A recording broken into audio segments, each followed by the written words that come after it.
बिस्मिल्लाहिर्रहमानिर्रहीम। अस्सलाम वालेकुम। उम्मीद है आप सब ठीक होंगे। आज मैं आप लोगों को ब्रेड क्रम्स की रेसिपी बता रही हूँ, ये कैसे बनाए जाते हैं।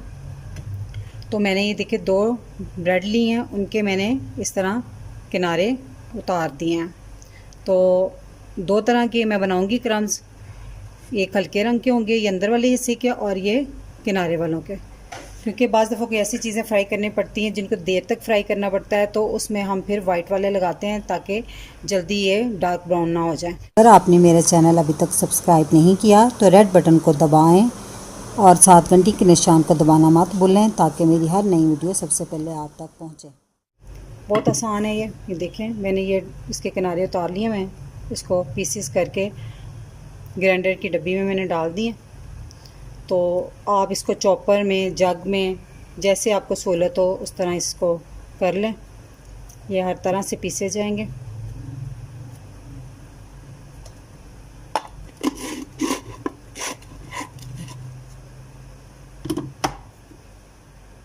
ये देखें, मैंने दोनों को ग्राइंडर में पीस लिया।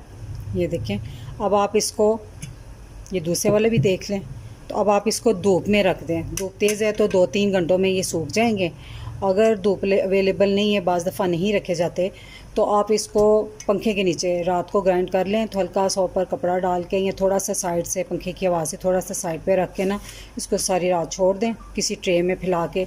तो ये बहुत ज़बरदस्त बन जाएंगे, तो सूख जाएंगे। तो उसके बाद मैं आपको दिखाती हूँ। मैंने इससे पहले बना के रखे हुए हैं इसी तरीके से।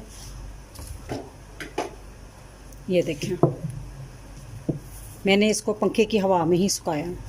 ये देखिए वाइट वाले और ये ब्राउन वाले। देखिए दोनों में कलर बिल्कुल वजाहत है, वाज़ेह है कि कौन से डार्क हैं और कौन से वाइट हैं। तो जब ये सूख जाए ना, तो आपको अगर थोड़े से मोटे लग रहे हैं तो एक एक चक्कर फिर ग्राइंडर की डब्बी में इसको दे दें, तो ये आपको बारीक हो जाएंगे। अगर आपने मोटे लगाने हैं तो वो वैसे ही ठीक है सूखने के बाद।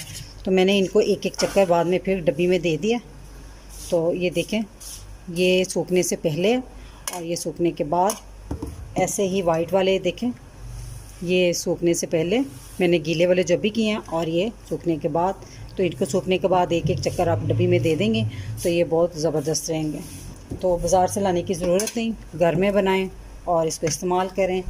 मेरी वीडियो पसंद आई हो तो इसे लाइक करें, और जो नए व्यूवर्स हैं वो मेरे चैनल को सब्सक्राइब करें। अब इस दुआ के साथ इजाज़त चाहूँगी। अल्लाह ताला आप सबको खुश रखे और मुझे अपनी दुआ में याद रखिएगा। अल्लाह हाफिज़।